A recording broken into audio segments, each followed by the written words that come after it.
ಹೈಕೋರ್ಟ್ನಲ್ಲಿ 52 ಪ್ರಕರಣಗಳನ್ನು ವಾಪಸ್ ತಗೊಂಡಿದ್ದೀರಿ ಸರ್. ನಾನು ನಿನ್ನೆನೂ ಕೂಡ ಇದರ ಬಗ್ಗೆ ಪ್ರತಿಕ್ರಿಯೆ ಮಾಡಿದ್ದೇನೆ. ಕನ್ನಡ ಪರ ಸಂಘಟನೆಗಳು, ರೈತ ಸಂಘಟನೆಗಳು ಇವೆಲ್ಲವೂ ಕೂಡ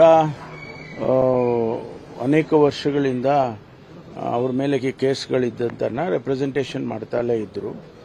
ಅದನ್ನು ಸರ್ಕಾರ ಕ್ಯಾಬಿನೆಟ್ ಸಬ್ ಕಮಿಟಿಗೆ ರೆಫರ್ ಮಾಡಿತ್ತು.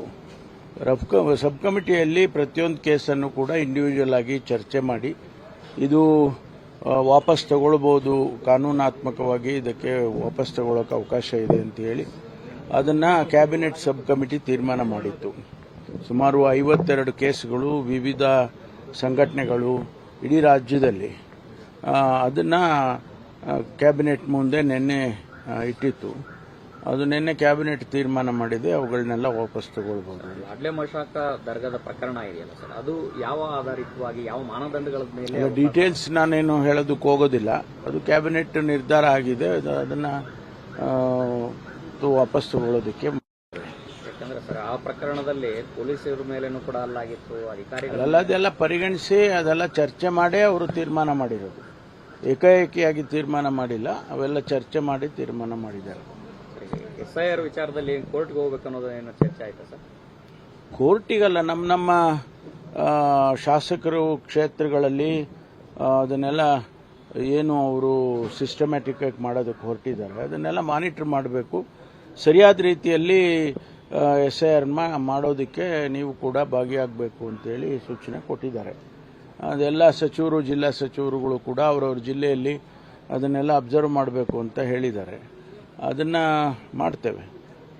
ಈಗ ಪೆಟ್ರೋಲ್ ಡೀಸೆಲ್ ವಿಚಾರದಲ್ಲಿ ಕರ್ನಾಟಕ ಸೇಲ್ಸ್ ಟ್ಯಾಕ್ಸ್ ಏನಾದರೂ ಕಡಿಮೆ ಮಾಡಿದ್ರೆ ಜನರ ಹೊರೆ ಕಡಿಮೆ ಆಗಬಹುದು ಅನ್ನೋಂಥ ಒಂದಷ್ಟು ಅಭಿಪ್ರಾಯಗಳು ವ್ಯಕ್ತ ಆಗ್ತಾ ಇದೆ ಸರ್. ಹೌದು, ಈಗ ಕೇಂದ್ರ ಸರ್ಕಾರ ಜಾಸ್ತಿ ಮಾಡೋದು, ಕೇಂದ್ರ ಸರ್ಕಾರ ಜಾಸ್ತಿ ಮಾಡೋದು, ನಾವು ಕಮ್ಮಿ ಮಾಡೋದು, ಸಬ್ಸಿಡಿ ಮಾಡೋದು.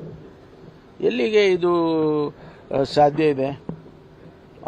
ಅವರಿಗೆ ಜನಪರವಾದಂಥ ಚಿಂತನೆಗಳಿಲ್ವಾ? ಕೇಂದ್ರ ಸರ್ಕಾರಕ್ಕೆ ಅವ್ರಿಗೆ ಜವಾಬ್ದಾರಿ ಇಲ್ವಾ?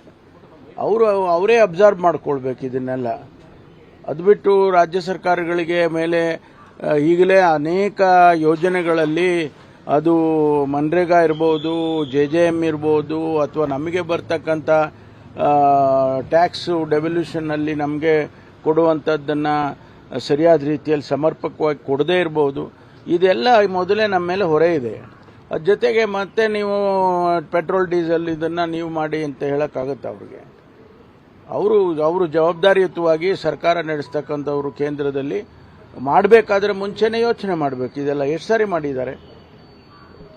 ಡಾಕ್ಟರ್ ಮನಮೋಹನ್ ಸಿಂಗ್ ಇದ್ದಾಗ ಅವಾಗ ಏನು ಬೆಲೆ ಇತ್ತು, ಈಗ ಏನು ಬೆಲೆ ಇದೆ, ಇಂಟರ್ನ್ಯಾಷನಲಿ ಬ್ಯಾರೆಲ್ಗೆ ಬೆಲೆ ಏನಾಗ್ತಾ ಇತ್ತು, ಈಗ ಹೌದು ನಿಜ ಯುದ್ಧ ಆಗಿದೆ, ಯುದ್ಧ ನಡೀತಾ ಇದೆ ಅಂತ ಹೇಳಿ ಅದನ್ನು ನೀವು ಕೇಂದ್ರ ಸರ್ಕಾರಕ್ಕೆ ಜವಾಬ್ದಾರಿ ಇಲ್ವಾ? ಅದು ಮಾಡಬೇಕು. ಎಕ್ಸೈಸ್ ಡ್ಯೂಟಿ ಕಡಿಮೆ ಮಾಡಿದ್ದಾರೆ, ಕರ್ನಾಟಕದಲ್ಲೂ ಕೂಡ ಸೇಲ್ಸ್ ಟ್ಯಾಕ್ಸ್ ಕಡಿಮೆ ಮಾಡಬಹುದು ಅಂತ ಇದೆ ಸರ್. ಇಲ್ಲ, ನಮಗೆ we know how to manage our finances. ನಮಗೆ ಬರಬೇಕಾದದ್ದನ್ನು ನಮಗೆ ಕೊಡಿಯಲ್ಲ, ಅದೆಲ್ಲ ನಾವು ಮ್ಯಾನೇಜ್ ಮಾಡ್ಕೊಳ್ತೀವಿ.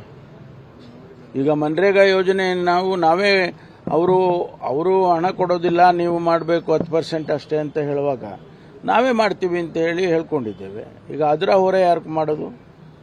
ಜನಪರವಾದಂಥ ಯೋಜನೆಗಳನ್ನು ಅಥವಾ ಕಾರ್ಯಕ್ರಮಗಳನ್ನು ಅನುಷ್ಠಾನ ಮಾಡೋದಕ್ಕೆ ಅವ್ರಿಗೂ ಜವಾಬ್ದಾರಿ ಇದೆ, ಕೇಂದ್ರಕ್ಕೆ ಜವಾಬ್ದಾರಿ ಇಲ್ಲ ಅಂತ ಅಲ್ಲ.